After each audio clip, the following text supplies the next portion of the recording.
Hey now, everybody, it's your girl Faye Renee. Welcome back to this week's First Thoughts with Faye Renee, Power Book 3, Raising Kanan. I got the 411. This week's episode is Stay in Your Lane. Now, you've heard about staying in your lane. Maybe I got the breakdown. I got the 411. Let's do it. Stay in your lane.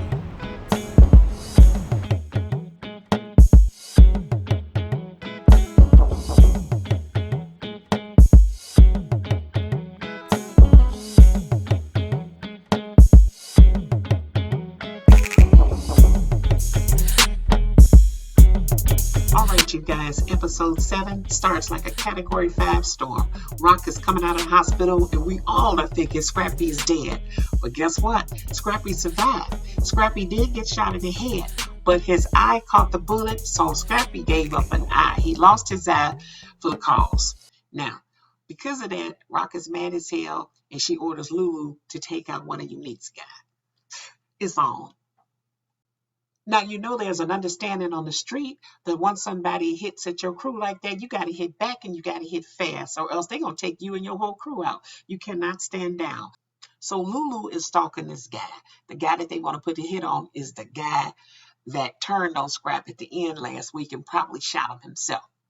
Lulu follows this guy and his girlfriend back to their crib, and the guy is performing oral sex on his girlfriend. Lulu, quiet as a mouse, walks up with his Tech 9, and the girl sees him and yells, and the guy jumps up and gets away, and Lulu misses. That's fucked up for Rock now. We're going to talk about that later. Meanwhile, that sneaky Marvin is selling drugs up at the freeway highway gas station. They got a real clever trick going. He used Kanan's method, and they get the people at one stop with the money and a candy bar, and then they drive up further and trade the candy bar for the drugs. Right now, they making money, and it's all good, but we're going to talk about that later again, too. He is so sneaky. Now, evening time comes and Mama Rock gets all dressed up, and Kanan and they're going out to dinner at a really nice restaurant. Looks like a 5-star restaurant. They walk in. This is Kanan's big moment to introduce Mama Rock to his beautiful new girlfriend, Davina. And I love this. Mama Rock really liked Davina. But guess what? A surprise guest showed up. You got it. Symphony walks in. Man, when Rock sees Symphony walk in, she gets pissed and she storms right out of the restaurant. Now, I gotta say, Rock was dressed nice, but to me, she looked like a $2 hooker. She had on one of them real tight DEF CON body dresses, but then I had to remember, this was the 90s, but the customers were staring at her. Now, I know she's very pretty, but she looks a little bit out of place. Anyway, Symphony caught up with her outside and tries to talk to her. I gotta say, y'all, this Symphony got a lot of finesse and manliness about him that I like. He wooed Rock back into his life. He sweet talked her. He reached her feminine side. He apologized sincerely, and he even tried to sing. She told him he was a terrible singer. But it was a beautiful reconciliation out front, and he went back inside the restaurant to enjoy the rest of the meal with Kanan and his little girlfriend, Davina. So that was nice. Besides, Rock couldn't resist that man. Who could? And also, he told Rock, I really missed the hell out of you. Well, damn. Everybody want to hear that? So Rock and Symphony shook hands on it. They're back together, and they had mad makeup sex all through the show. As much as they could make up, they did. The problem was simple. Rock was not used to having anyone, especially a man, intervening with her and her son as she was trying to raise them alone. That happens with single parents. I was a single parent, and it's hard to let a man come in and just not take over, but start directing your child. I mean, that's your job, and you don't know him. But this man was sincere, and Rock realized it was a good thing. And so Symphony is now that man. But it might be a little too late for Kanan because he's a badass and y'all know it. Now, about that fake ass rapper Famous, that song that he was singing that Kanan couldn't stand last week, The Streets Need a Body, The Streets Need a Body. Well, that shit came back to hunt Kanan. Kanan is walking Davina home, and Davina looking all funny. She said, I got to talk to you. She said, look, I heard Famous rap song. How does he know all the stuff that happened on the street? And Kanan said, he don't know what he talking about. He a fake ass rapper. He one of them wannabes. He ain't about that street game. And she said, that's right, Kanan. He's not, but you are. And she gave Kanan a real nasty, suspicious look. And she went in the house. So, you know, Kanan took that up with Famous later. But they all good now. That's his best friend. Okay, now the next morning, Mama Rock is up bright and early and has a meeting with her morning crew, her two brothers, Marvin and Lulu. And they tell her, baby, we down to brass tactics. We ain't got nothing but bare bone stuff to sell on the street. You got to get the connect hooked up and soon. We almost ain't gonna make it. And then she says, yeah, I'm going to try to do that today. I'm getting ready to go. And before she left, Lulu chimed in and said, I know Unique is selling everything on the street. He doing good. He even got a new spot up there on the highway through a gas station. Oh, shit. Marvin almost pissed in his pants when he heard this because that's his spot. And see, that's the dirty part I don't know. I think Marvin and Kanan doing that on the low. That's how Kanan getting all the little pocket money his mother don't know where it's coming from. And that's what's the dirty part. You with Rock's crew or you not? Marvin is stupid and Kanan is double dumb. Okay? We're going to see how this shit pan out when Rock finds out. And she will. Not now, but she will. There's more lies from Kanan to keep from his mama. Now, check this out. So mama going to the bodega and Marvin and Lulu still talking a bit. And Marvin said, man, Lulu, I can't believe you fucked up the hit. You supposed to kill that dude that shot Scrappy. He said, man, I don't know what went wrong. I think that Tech 9 I had jammed. It was just fucked up because I never miss. And it made me wonder, was he sabotaged? I don't know. Maybe for another show. Now, crazy ass Kanan goes to one of the spots that Marvin has his new guys cutting up this dope that they selling on the side of the gas station. So they tell Kanan, we got this new shit to cut it with that's going to make it spicier and make it go further. And Kanan said, okay, I'm a cook. And they said, look, young blood, you ain't doing shit. Marvin told us we're supposed to cut this. Kanan said, look, you wouldn't even have a job if it wasn't for me. I created this whole opportunity, and y'all wouldn't be selling shit up at the gas station. It was my idea. So these two dummies is like, oh, he must be a genius. Now he's a high school kid. They let Kanan cook the drugs. So Kanan cooks up the crack. They cut it up. They get it ready. They all happy. And they said, Kanan, we was watching you. You went a little heavy on that splicing. Why you do that? And he said, cause it's going to make it more better blue. Because they had it in a blue capsule vial. So they all started laughing. Yeah, more better blue. They start calling it that. Okay, they get it all cut up and they're ready to go. Now, whew. Okay, now here goes some really interesting stuff. Rock makes it down to the little bodega store and she sees Julia. And she said, hey, what's up? Do you have the information for me so I can talk to your cousin, so I can make a new connect? And she slides the name across the table and she said, this is the information. He wants to meet you, time and place. And she said, Rock, wait a second. Before you go, you said that you picked me before. Now you need to know something. I picked you too. And you know why? I picked you because I knew what kind of woman you were. And I knew that you knew how these men be treating us out here. And you would understand.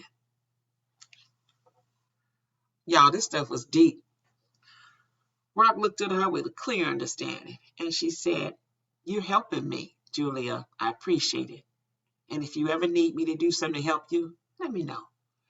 And you can bet she gonna call on her because I think Julie gonna kill her husband or have Rock do it. Because this the dude that used to beat up the lady at the bodega's wife. So anyway, Rock has gone down for her meeting with the big connect. She taking her main man Lulu with her, and they going to a boxing match to meet the dude named Joaquin.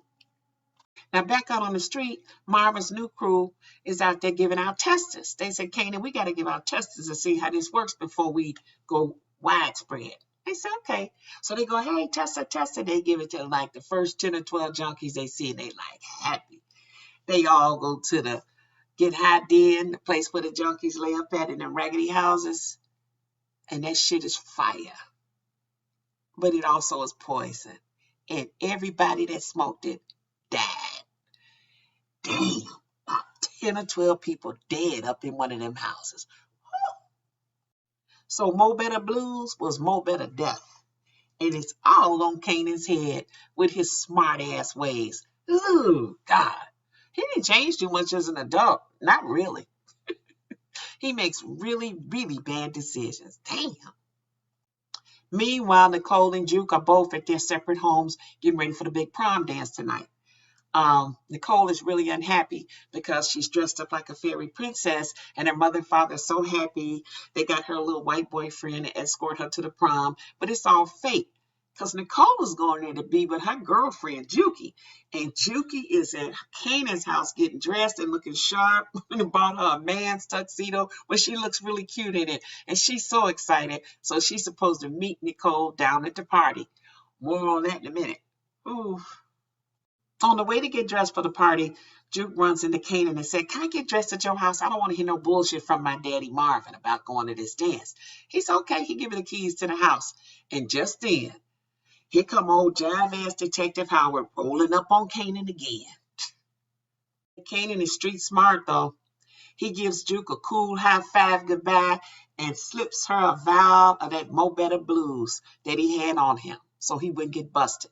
Juke takes it and goes on a merry way and says, "See you later." Juke sticks the blue vial in her book bag. She thinking, "I'm going to stash this for Kanan. Let me go and get ready for my party." All right, now, here we go.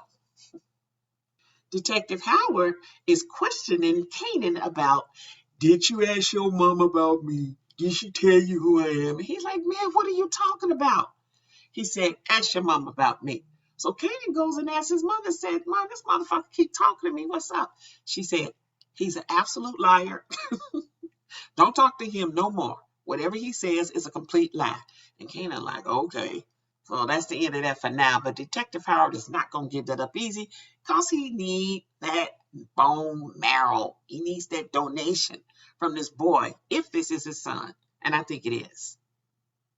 So now some really funky shit is about to go down in the streets.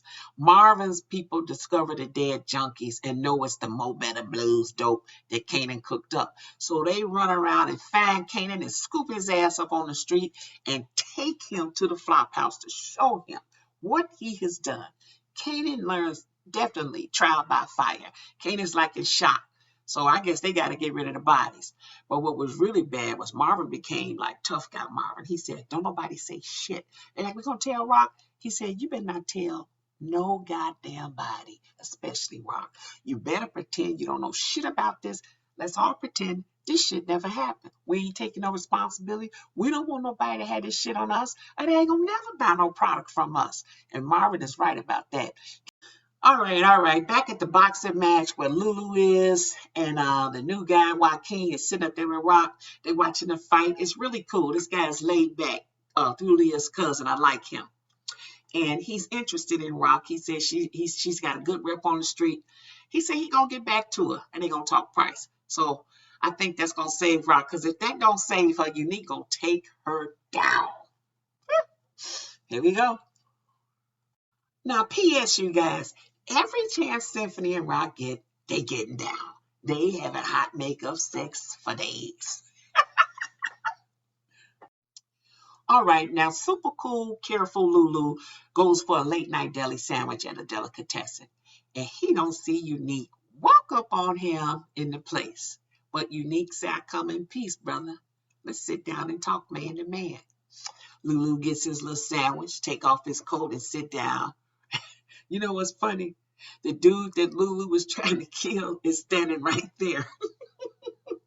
The dude that ran out of the house that was having oral sex with his girlfriend and Lulu missed a shot with the broken Tech 9. Well, he's standing there. He really wants to get at Lulu. Anyway, y'all ain't gonna believe this.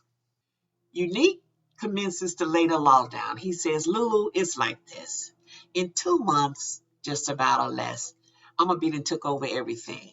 And I'm going to wipe out Rock and her entire crew. Any man that's left standing is going with her too. So I'm giving you a one-time opportunity to join up with me. Because, man, you're the smartest one there. And I know that's your sister, but I really would like you on my team." So Lulu's like, "Damn. Woo." Lulu looked at him and said, "You know what? I'm flattered, Unique. But you know, I don't get down with no bitch ass niggas, and certainly not this pussy eater." That shit was so funny. That dude almost killed him. But Unique looked at him like, hold it, hold it. Unique was shocked and appalled and impressed because Lulu ain't no punk. And he knew he couldn't kill Lulu in the deli because everybody was 1,000 people in there. So he let Lulu walk out. My man, that was the end of that negotiation. Damn, this war is going to blow up. Y'all know at the end of the day, there can't be two kingpins or a kingpin and a queen pin. My bet is still on Rock's crew. Even if Rock don't survive, I believe that the Kanan crew is going to win out. Now, back in Nicole's house, she's all dressed for the big prom. Big white, pretty Cinderella dress. She's looking in the mirror. She just is the cute, typical girl going to the prom. But she's very sad because her mother refuses to believe that this girl is a lesbian, and further, that she's in love with a black lesbian girl, Juki. So they've gone to the trouble and gotten her a date. A little white boy is waiting downstairs with a corsage and everything, and Nicole is fucking miserable, but she wants to go to the dance because she gets to see Juki. She says, Mom, I'll be right down. Nicole locks the door and says, I'm going to listen to my tape that Juki made for me before I go. So she puts the tape in, she puts on her headphones, and then this stupid girl says, I'm going to get a hit of that Mo Better Blue Rock and that Blue Vow that I stole out of Juki's purse. Bad fucking decision, okay? Takes the rock out, she puts it in the pipe, she listens to Juke sing, who sounds heavenly, by the way. The girl is so damn talented. She's got on a big dress. She's thinking about Juke. She takes one long inhaling, and she is in heaven. And Lord have mercy. That's all she wrote. I swear. She looked like she lurched and thought, what the fuck? She started to cough just a little. Poor Nicole got up and reached for the door, but she didn't make it. Nicole fell flat on her goddamn face, dead. Nicole is dead. Now, what the fuck? Power. So check this out. Juke is down at the prom with her nice little man's pantsuit she bought. It's a cute little tux. She looks really cute. And she just waiting to see her girlfriend Nicole get out the car. This shit ain't happening. This is so sad. But what's even sadder is, what about next week? What are the repercussions going to be? The first thing they're going to do is go after Juke's ass. Where's that black girl? And then Nicole smoked that stuff on her own. But you know what I'm glad? I hate to say it. Both of them could have been dead if they had smoked it together. Juke didn't know it was poison. Stupid ass Kanan did all of this shit. It's Kanan's fault. He cooked up this shit, and Mo Better Blues turned out to be Mo Better Poison, like I told y'all. It's horrible. Nicole is gone. She died just like all of the other junkies died that tried Kanan's badass Mo Better Blues. I think that when Juke finds out this girl is dead and what killed her, that's going to be the end of the innocence in Jukebox for life. I think that's when Juke will make the turning point and become the Jukebox that we knew and were introduced to in the original series of Power with Ghost. Jukebox the cop was dirty and cold. I can see something like this making her get that way. It was too much. Final thoughts for real, you guys. Everybody was out of their lane in this episode. My God, Juki, Kanan, 50 Cent's monologue was on point. He said at the very end, the biggest lie that's ever been told to all of us is, and they lived happily ever after. He's right. He said that ain't gonna happen to you, me, and nobody. It's all a big lie. Dang. Power, power, power. I love you. You guys check back here next week, Sunday, same time, and I'll have the 411 on episode 8. And guess what? We only got 3 episodes left. What's going to happen next week? And check out our social below to find us on the website, www.reviewswithfayerenee.com, on FB, on IG, everywhere. And if you still have not subscribed to our channel, what are you waiting for? Hit the red subscribe button once, check the little bell once below, and you will be reminded every time I drop a wonderful, exciting, new, crazy, and powerful video. Until next time, you guys know, that's it, that's all.